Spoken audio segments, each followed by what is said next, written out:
1 Samuel, chapitre 24. De là David monta vers les lieux forts d'En-Guédi, où il demeura.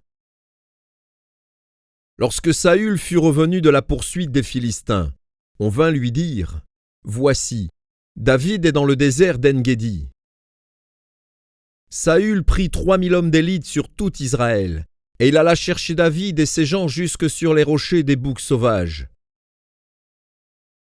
Il arriva à des parcs de brebis qui étaient près du chemin. Et là se trouvait une caverne, où il entra pour se couvrir les pieds. David et ses gens étaient au fond de la caverne. Les gens de David lui dirent : « Voici le jour où l'Éternel te dit : je livre ton ennemi entre tes mains. Traite-le comme bon te semblera. » David se leva et coupa doucement le pan du manteau de Saül. Après cela, le cœur lui battit, parce qu'il avait coupé le pan du manteau de Saül. Et il dit à ses gens : « Que l'Éternel me garde de commettre contre mon Seigneur, loin de l'Éternel, une action telle que de porter ma main sur lui.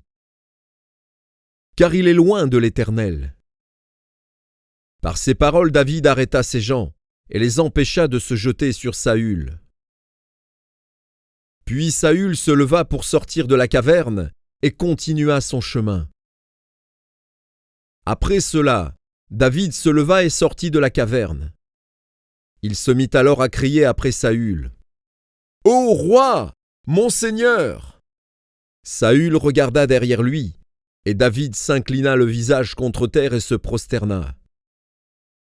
David dit à Saül : « Pourquoi écoutes-tu les propos des gens qui disent : voici, David cherche ton malheur ? Tu vois maintenant de tes propres yeux que l'Éternel t'avait livré aujourd'hui entre mes mains dans la caverne. On m'excitait à te tuer, mais je t'ai épargné.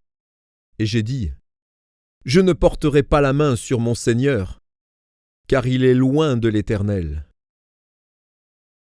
Vois, mon Père, vois donc le pan de ton manteau dans ma main. Puisque j'ai coupé le pan de ton manteau et que je ne t'ai pas tué, sache et reconnais qu'il n'y a dans ma conduite ni méchanceté ni révolte, et que je n'ai point péché contre toi. Et toi, tu me dresses des embûches pour m'ôter la vie. L'Éternel sera juge entre moi et toi, et l'Éternel me vengera de toi. Mais je ne porterai point la main sur toi. Des méchants vient la méchanceté, dit l'ancien proverbe. Aussi je ne porterai point la main sur toi. Contre qui le roi d'Israël s'est-il mis en marche ? Qui poursuis-tu ? Un chien mort, une puce. L'Éternel jugera et prononcera entre moi et toi. Il regardera, il défendra ma cause, il me rendra justice en me délivrant de ta main. Lorsque David eut fini d'adresser à Saül ces paroles, Saül dit : Est-ce bien ta voix, mon fils David ? Et Saül éleva la voix et pleura. Et il dit à David : Tu es plus juste que moi, car tu m'as fait du bien, et moi je t'ai fait du mal. Tu manifestes aujourd'hui la bonté avec laquelle tu agis envers moi, puisque l'Éternel m'avait livré entre tes mains et que tu ne m'as pas tué. Si quelqu'un rencontre son ennemi, le laisse-t-il poursuivre tranquillement son chemin ? Que l'Éternel te récompense pour ce que tu m'as fait en ce jour. Maintenant voici, je sais que tu régneras et que la royauté d'Israël restera entre tes mains.